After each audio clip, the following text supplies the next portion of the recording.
आता जेनझीसाठी एक प्रश्न जाता जाता, की जेनझी पिढीच्या नशिबात असं आहे की त्यांना जेव्हा शिकायचं होतं कॉलेजमध्ये, सगळे अनुभव घ्यायचे होते, एक्सपोजर हवं होतं, तेव्हा त्यांना घरी बसावं लागलं, लॉकडाऊन आलं. नंतर मग नोकरीला जायचं होतं, तर ए आय आला आणि म्हणजे चॅट जी पी टी आणि बाकी सगळे ए आय मॉडेल्स आले आणि त्याच्यामुळे नोकऱ्या जायला लागल्या. आता क्लॉड आले. बरं, थोडेफार पैसे आले, नोकरी मिळाली आणि फिरायला जायचं म्हटलं तर सगळीकडे आता युद्ध चालू आहे. त्यामुळे सगळीकडनंच त्यांची कोंडी होती. बरोबर. आणि अशात जे प्रत्येक पिढीला सहन करावं लागतं, की ही पुढची पिढी काही कामाची नाही, तेही त्यांना सगळं ऐकून घ्यावं लागतं, की बेफिकीर आहे, त्यांना पैशाची किंमत नाही, लाडावलेले आहेत, स्वतःला शहाणे समजतात वगैरे वगैरे वगैरे. तर मग त्यांच्याकडे मार्ग काय, कुठून त्यांना आउटलेट काय, करायचं काय त्यांनी, आणि स्वतःचं आयुष्य उभं कसं करायचं? जेनझी लोकांना नावं ठेवणाऱ्या लोकांनी हे जरा लक्षात ठेवावं की ते ज्या पद्धतीने ग्रूम होऊन मोठे झालेत ना, ते त्या नावं ठेवणाऱ्या लोकांमुळेच झालेले आहेत. त्याच्यामुळे जेनझी लोकांनी काही त्यांच्या पालकांना सांगितलं नव्हतं की आम्हाला असं वागवा किंवा आम्हाला असं वाढवा. त्याच्यामुळे जेनझी लोक जसे झालेत ना, त्याला त्यांची पेरेंटिंग पण रिस्पॉन्सिबल आहे आणि सोशल कंडिशन पण जबाबदार आहे. आता जेनझी लोकांपुढे ॲडव्हान्टेज काय आहे, तर जेनझी लोकांना एखादी गोष्ट शोधणे याच्यासाठीचे कष्ट हे ऑलमोस्ट नाही आहेत. म्हणजे मला पैसा कमवायचा का, कसा कमवू, तुम्ही ए आयला विचारू शकता, तो सांगतो तुम्हाला कसे पैसे कमवायचे. त्यामुळे शोध घेणं हा त्यांचा प्रश्न नाही आहे.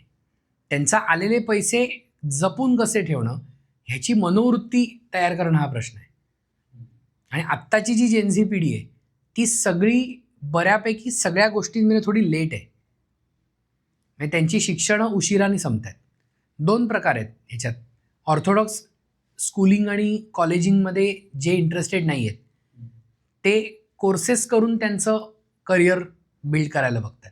म्हणजे असेही लोक आहेत की मला अशा कुठल्या म्हणजे पठडीतल्या कॉलेजेसमध्ये जाऊन डिग्री घ्यायची नाही आहे, मी माझे स्किल्स ॲक्वायर करीन, कौशल्य आधारित उद्योग. त्यामुळे त्यांच्याकडे खूप कमी वयात पैसे येतात किंवा त्यांच्याकडे खूप वेगाने पैसे येतात. ते त्या लाटेवर स्वार झालेले असतात. उदाहरणच देतो, कंटेंट क्रिएटर होणं हा ह्या पिढीचा एक छंद आहे आणि त्यांना असं वाटतं कंटेंट क्रिएशन करण्याचे खूप पैसे मिळतात. ते आत्ता मिळत आहेत, पण हे इकॉनॉमिक्स आहे. कुठल्याही बिझनेसच्या सुरुवातीच्या काळामध्ये मिळणारे रिटर्न्स खूप फॅब्युलस असतात. जेव्हा तिथे सॅच्युरेशन येतं तेव्हा ते रिटर्न्स पडतात. त्यामुळे त्या जेनझी लोकांचा हा प्रश्न असणार आहे की मला जे मिळतंय ते खूप वेगाने मिळतंय हे समजून घेऊन त्यातला चंक ऑफ पैसा हा माझ्या रिटायरमेंटसाठी, रिटायरमेंट शब्द वापरतो याचं कारण आपण अल्टिमेटली रिटायर होण्यासाठी सगळं करतो. म्हणजे हा ठरवून केलं काय विनोदी नाही केलं विचार काय आहे. तरी. Ultimately what we do is for survival after retirement. नाही तर पैसे साठवलेच नसते ना कुणी. कधीतरी मला लागतील की रे पैसे, ते कधीतरी म्हणजे कधी, जेव्हा मी काम करू शकत नाही आणि घरी बसणार आहे तेव्हा. मग ते पैसे त्यांनी बाजूला ठेवले. आणि अजून एक डिस्रप्टिव्ह टेक्नॉलॉजी आता, की एखादं तंत्रज्ञान येतं आणि ते दुसऱ्या तंत्रज्ञानाला आहे त्याला सगळ्याला त्याचा विनाश करून ते पुढे जातं. मग तेव्हा ह्यांनी काय करायचं. आणि अजून महत्त्वाचं, गोष्टी जेवढ्या डायनॅमिक होतात ना तेवढा मेंटल स्ट्रेस वाढतो.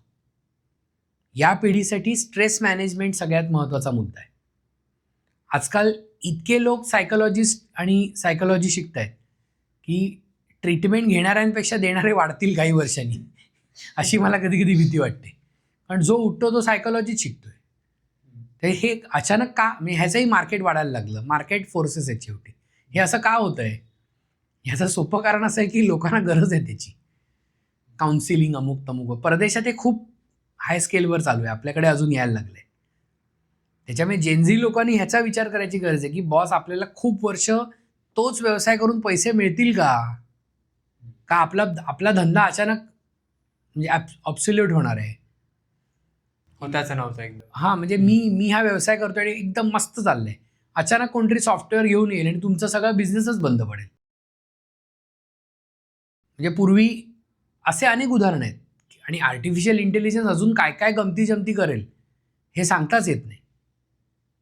म्हणजे पूर्वी मला आठवतं एखाद्या विषयावर जर अभ्यास करायचा असेल तर मुंबई मराठी ग्रंथसंग्रहालयामध्ये जा, रेफरन्स सेक्शनमध्ये जा.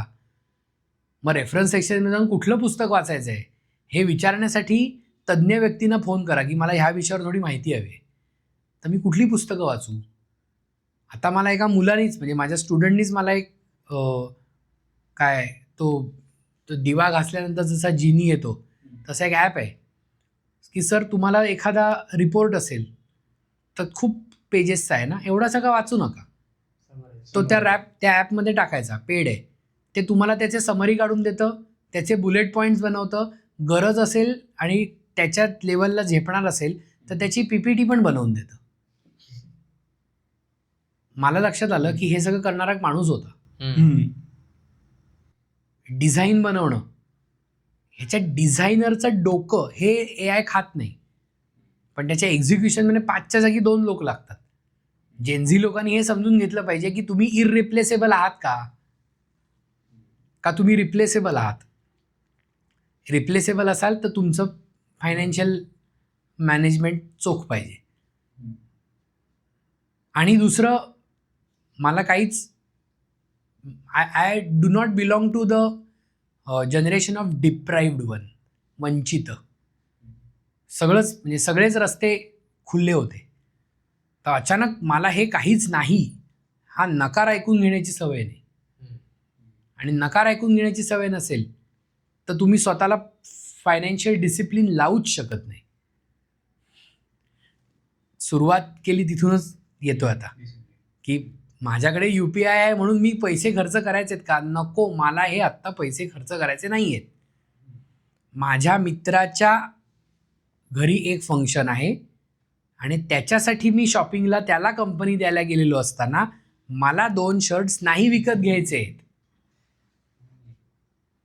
हा जो नाही आहे तो मोठा लफडा आहे. तो ठाम असायला हवा. आणि हे जेनझी लोकांना कळणं खूप कठीण आहे. त्याच्यात दुसरा एक मला मुद्दा वाटतो की जो होऊ शकतो की जेनझी लोक पटकन ॲक्सेप्ट करतात नवी स्थिती, नवीन वास्तव. ठीक असं आहे का? ओके चल आहे, लेट्स डील विथ दॅट. तर ते त्यांनी फायनान्सच्या बाबतीतही ॲक्सेप्ट करावं. जुन्या लोकांना हे अहो तुम्ही सांगितलेत म्हणून आम्ही म्युच्युअल फंडात SIP सुरू केले, फक्त 12% रिटर्न आहेत असे फोन येतात आम्हाला. आता म्हणजे जणू काय मला असं ते मला एक फील येतो, कभी कभी लगता है आपणच भगवान आहे. मग मी एकाला सांगितलं की अहो मी स्टॉक मार्केट नाही ना चालवत, नाही तर म्हटलं तुम्हाला आयुष्यभर असे छान रिटर्न्स दिले असते. मी म्हटलं तुम्हाला जेव्हा इन्व्हेस्टमेंट्स तुम्ही केल्यात तेव्हा तुम्हाला ते म्युच्युअल फंडच्या ॲडमध्ये एक असं विद्युत वेगाने राहणारं वाक्य असतं शेवटी, सब्जेक्ट टू मार्केट रिस्क. म्हटलं ही मार्केट रिस्क ती आहे जी तुम्हाला दिसते. किंवा काय आहे, कशी परिस्थिती आली. आम्ही जेव्हा ऑफिसमध्ये नोकऱ्या करायचो तेव्हा पोस्टात अमुक टक्के रिटर्न होता. आता काय मिळतं तिकडे? हे जर जेनझीच्या बाबतीत असेल, ठीक आहे, आधी किती टक्के मिळायचे? 12%. आता किती मिळतात? 9 ना. 3% कुठून काढायचे त्याचा विचार करू. आने दो. ती जी बेफिकीर वृत्ती आहे ना ती कधी कधी थोडी फायदेशीर पण पडते. कॉन्झर्वेटिव्ह असणं थोडं धोकादायक असतं, पण तुम्ही अति कॉन्झर्वेटिव्ह असलात की तुम्ही मग पुढेच जाऊ शकत नाही. मला हे असंच हवं.